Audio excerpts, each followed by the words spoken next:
Antes de iniciarmos a parte mais importante, presta muita atenção. Por que eu abri esses 2 capítulos? Todos vocês, jovens, não obreiros, obreiros, pastores, a todos nós, isso é muito importante. Se você não tiver conhecimento disso que eu vou falar, é melhor você deixar o seu ministério. E é melhor você nem se atrever a sonhar em ser um obreiro. Porque nós precisamos nós estamos chegando a um ponto que a igreja precisa parar de brincar com o altar, antes que Deus perca a paciência e fulmine a todos nós. E agora eu não estou brincando. Nós precisamos entender o que é ser um sacerdote e um ministro. Nós precisamos entender e parar com esse oba-oba, parar de humanizar a Deus. Quando ele diz assim: não usareis o nome do teu Deus em vão, é exatamente o que nós estamos fazendo. E usar o nome de Deus em vão não é fazer uma piada com o nome de Deus. É muito pobre essa interpretação. Usar o nome de Deus em vão é envolver Deus nas nossas ações carnais, projetos carnais, no nosso humanismo. Queremos submeter a Deus a nossa condição de pensar, de agir, de viver. Não, meu irmão. O relacionamento de Deus e o homem é um só. Tira as sandálias dos teus pés, porque a terra que você pisa é santa. Foi assim que ele se dirigiu a Moisés. Moisés não conseguiu, não se atreveu a olhar para Deus, temia olhar para o Senhor. Não é isso que nós estamos fazendo, não. É temor e tremor. A Bíblia diz que tem demônios que têm postura diante de Deus melhor do que nós, porque os demônios creem que há um Deus só, e temem e tremem. E tem cristão que não teme nem treme diante de Deus. Você tem que entender isso aqui, porque no final das contas, nós não vamos parar num julgamento de galardão, tá? E vamos ver o que vai ser meu galardão. Talvez o seu julgamento seja o da condenação.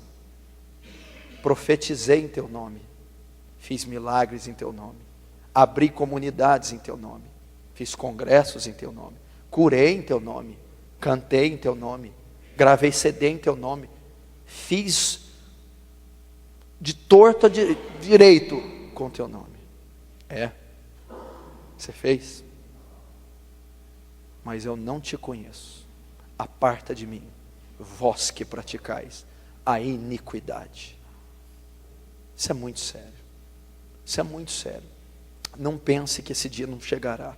E a Bíblia diz que sobre os falsos profetas e os líderes de Israel, eu e os outros, haverá maior rigor para nós. Haverá maior condenação se brincarmos com o Senhor.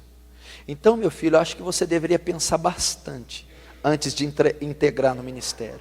Você já viu a responsabilidade de você assumir a vice-presidência de uma Vale do Rio Doce, de uma Coca-Cola, de uma Tramontina, de uma Philips? Se assumisse a presidência ou a vice de uma reitoria, de uma grande universidade, seria uma tremenda responsabilidade. Mas nenhuma responsabilidade compare-se à responsabilidade do sacerdócio cristão. Porque enquanto todos esses cargos de altíssima importância lidam com algo terreno, você, simples obreiro, está lidando com almas eternas, que não têm preço, que não se limitam a este século. E Deus vai pedir a conta de cada uma delas a você no dia do juízo. Por isso eu li essas duas coisas. Por que eu tenho que saber isso antes de saber sobre o ser obreiro? Porque o obreiro tem que saber que ele lida com duas coisas, para ele ter temor. Primeiro, a Deus. Segundo, as almas. Primeiro, a Deus. Nadab e Abiú eram dois obreiros, eram dois sacerdotes. E a Bíblia diz que eles foram exercer o ofício deles sem condição. A Bíblia não diz, é engraçado que essa característica de Deus ninguém prega. a ira de Deus, o juízo de Deus. Sabe o que Deus os fez? Não os colocou de lado, não deu uma penitência a eles, os matou. Fogo estranho, matou Nadab e Abiú, os filhos de Arão, da tribo de Levi. É assim que Deus enxerga um obreiro despreparado. Então por que Deus não me matou ainda? Está morto espiritualmente, faz tempo. Então primeiro eu tenho que entender que o ministério, em primeira instância, em primeiro lugar, ele é para Deus. Ele não é feito para o homem, nem para uma instituição física, civil, filantrópica. É feito para o céu, é feito para o eterno, é feito para aquele que escreveu as leis em rochas, é feito para aquele que criou os céus e a terra com o sopro da sua boca, é feito com aquele que é alicerçado em juízo e justiça, é a base do seu trono, o Salmo descreve. É aquele que está num trono de glória. Define para mim a natureza do que é glória. Traz uma definição para mim do que é glória. Deus é um Deus feito de glória, não há definição. Deus é santo, significa ímpar, separado, justo, totalmente envolvido em outra esfera, infinitamente superior à sua. Então, em primeiro lugar, o ministério é exercido a Deus. Deus, o Todo-Poderoso. O ministério não é feito para nós, igreja não é aberta para nós, o título não é para nós, não tem nada do homem quando diz respeito ao ministério, porque dele e por ele e para ele são todas as coisas. Glória, pois, a ele eternamente. Amém. Então, é para ele, não é para mim, não é para você. O púlpito não é uma vitrine, não é uma exibição do seu talento vocal, musical, teológico, escatológico. O púlpito é nada mais do que a referência de um altar, e você simplesmente é o sacrifício depositado nesse altar. Eu tenho que ter esse entendimento. Então é para ele. E quando eu sei que é para ele, já que eu exerço as minhas funções seculares com tamanha destreza, temor, pudor, reverência, que são feitas a homens, quanto mais exercer algo que é feito a Deus. Quando você se dirige a uma autoridade em Brasília, você não vai com qualquer roupa, senão você não é atendido. Você não usa qualquer vocabulário, senão você não é ouvido. Você não se pronuncia de qualquer maneira a uma autoridade, senão você imediatamente é despachado. Agora, por que com Deus você coloca qualquer roupa carnal, imunda? Por que com Deus você usa qualquer termo, ou não tem uma reverência para dirigir a palavra a ele? Daniel, quando dirigia a palavra, sabe o que ele dizia? A ti pertence a justiça, a nós a confusão de rosto. Não conseguia olhar para o céu. Agora você, obreiro, pastor, diácono, ou aquele que quer exercer o cargo, se não tem essa visão de Deus, não o sirva, não o sirva. Procure algo secular para fazer, contribui com a sociedade, com o governo, com a cidadania, mas com o céu não vai ter contribuição da sua parte. Moisés chegou lá escolhido, um homem que Deus tratava face a face. Você não está entendendo. Tira a sandália, você é uma criatura pecaminosa. Por mais que eu abunde em graça e misericórdia, você continua sendo o que é. Então essa é a relação. Então esses louvores falam, olha para mim, beija, me abraça. Isso é carnal, isso é antibíblico, antiteológico. Isso não existe. Isso não existe em hipótese alguma, jamais vai existir e não há como refutar. Deus não olha para ninguém como olha para uma mulher, olha para mim, me beija, isso não existe. Me abraça, quero sentir seu cheiro, colocar seus sapatos. Que conversa é essa? Que conversa é essa? Moisés não colocou os sapatos dele, não beijou ele. Que conversa é essa? Então essa é a visão de um Deus terrível. Por que eu vou dizer do terrível? Porque o de graça e misericórdia você está cansado de ouvir. Deus é amor em 1 João. Só que em Salmo 7, você já leu que Deus é um Deus que se ira todos os dias? Você já leu no Salmo 7 que ele já desembanhou sua espada e se o ímpio não se converter, ele vai matá-lo? Você já ouviu dizer que quem manda para o inferno não é Satanás? Não temeis quem mata o corpo. Antes vou dizer a quem devais temer, temei antes aquele que tem poder de fazer a alma perecer no inferno. É Deus que envia ao inferno. Você acha que o diabo vai mandar no inferno? Você acha que o diabo tem alguma coisa? O inferno foi criado para ele, para o suplício e a ira ser lançada sobre ele. Então o diabo está no mesmo âmbito dos sofredores. Sabe por que o inferno é terrível?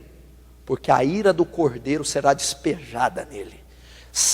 Apocalipse 14 diz que o inferno é terrível porque o cordeiro estará lá. Já parou para pensar? É a ira de Deus que vai ser despejada, não é Satanás. Então Deus se ira. Deus ama, odeia o pecado, mas ama o pecador. Deus odeia o pecado e odeia o pecador também, porque Ele mata o pecador. Cuidado com isso. Isso aí é interpretação neopentecostal, contemporânea, triunfalista. Nós devemos entender a mente de Deus. Nós estamos no tempo da graça, Deus não age daquele jeito mais, porque lá em Números, com a murmuração do povo, o que Deus fez? Abriu a terra e engoliu 250 israelitas vivos, Datã, Corá e Abirão, mandou. Deus matou com um anjo só 180 mil dos exércitos da Síria. Deus aterrorizava. O Deus da graça não faz isso. Ele não faz não. O Deus da graça, eu vou te dizer que ele é pior do que o da lei. Porque o Deus da lei fala que se você adulterasse, morria a pedrada. Olha que Deus terrível. Agora o Deus da graça diz que se você só olhar, já adulterou. Qual que é pior? O outro para morrer tinha que pegar na cama. Não, o da graça, só olhar. E aí? O da lei diz que se você matasse, teria que morrer, olho por olho, dente por dente. O da graça não, diz que se você aborrecer um irmão, já é homicida. Qual que é pior? Então acho que você não entendeu sobre o Deus da graça e o Deus da lei. Porque se você tem uma barreira com um irmão que está aqui, você é homicida. E sabemos que nem homicida tem parte nele, a vida eterna. Esse é o Deus a qual você vai servir se você se integrar ao ministério. Ou é o Deus que você está servindo? Cuidado. Segundo, se eu dizer ao pecador que ele vai morrer, suas ovelhas, seus liderados, que você cuida, há uma congregação, uma rede. Ímpios, pessoas. E tu sabendo disso não adverte, ele morrerá pelo pecado dele. Mas o sangue dele, da tua mão requererei. O que eu aprendo aqui, antes de ser um obreiro? Primeiro, temor a um Deus terrível. De amor, sim. De misericórdia e graça, sim. Mas de justiça e juízo. Segundo, eu estou trabalhando, não é com porcos, galinhas, automóveis, televisores, terrenos, condomínios. Eu estou trabalhando com criaturas eternas. Você já parou para pensar que você é um ser eterno? Você já parou para pensar que as pessoas que estão passando ali na rua, que eu vi agora, são eternas? Que os africanos são eternos, indianos são eternos, que todo ser desde Adão é eterno? O que significa? Você só tem um corpo mortal. A sua alma jamais se desfará, é eterna. E as pessoas às quais você vai lidar são eternas, ok? Então quando você canta para almas eternas, prega para almas eternas, aconselha, discipula, visita, evangeliza, faz qualquer coisa, toca um instrumento, almas eternas. E dependendo do seu descuido com as tais, você não vai perder elas por um acidente de trânsito, por um infarto ou um derrame. Você perderá-las para o inferno. E elas estarão por culpa sua, não por 1 milhão de anos, não por 10 milhões, não por 100 milhões, não por 1 bilhão de anos, nem 1 trilhão, nem 1 zilhão. Elas estarão para toda a eternidade. E o sangue delas cobrarei da sua mão. Então é muito sério o ministério.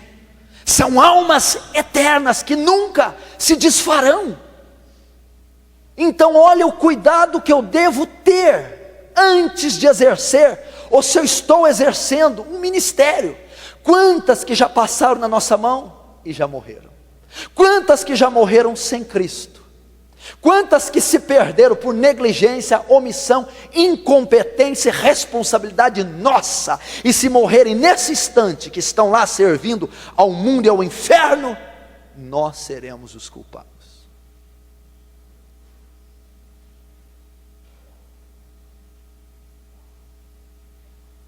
Achando que é brincadeira? Deixa, vai assistir a televisão.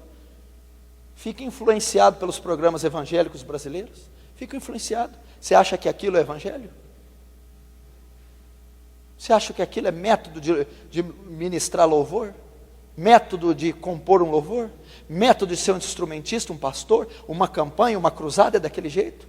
Aquilo está ligado a marketing, merchandising, política, parlamento, maçonaria, popularidade, ramificação da placa. Não tem nada a ver com o evangelho de Jesus Cristo. Meu irmão, você não tem ideia, esses líderes, o que será o trono do julgamento para esses homens? Você não tem ideia. Deixa eu dizer algo aqui, está tenso, né? Tá forte, mas é para ser assim. Deixa eu dizer uma coisa aqui. Você acha que o julgamento de Adolf Hitler vai ser feio? Adolf Hitler foi responsável pela morte de 6 milhões de judeus. Mussolini, Stalin, Marx, Lenin, Joseph Mengele. Você acha que vão ser responsáveis?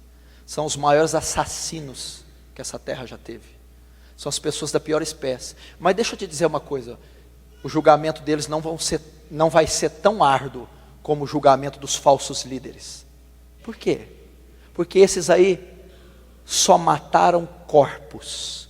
Creio que Hitler levou muito judeu para o céu, porque enquanto estavam nos campos de concentração sendo torturados, estavam clamando Yahvé, estavam se arrependendo e clamando por misericórdia. Matou corpos. Agora esses líderes diz ao pecador que está na profanação e luxúria que ele deve continuar como está, enganando-o e mandando para o inferno. Então esses falsos líderes, enquanto Hitler matou milhões de corpos, esses aí estão matando milhões de almas. E aí? Ensinando um falso evangelho, uma falsa doutrina, um fogo estranho. Não queira, meu irmão, sonhar como vai ser o dia do julgamento para esses leões de chácara, para esses falsos obreiros e falsos apóstolos, porque eles vão dar conta de cada alma. Porque a Bíblia diz assim: ai daquele que fizer um só desses pequeninos se desviar do caminho. Seria melhor que amarrasse uma pedra com uma corda no pescoço e lançado no fundo do mar. A palavra do Senhor diz isso. E eu tenho que ter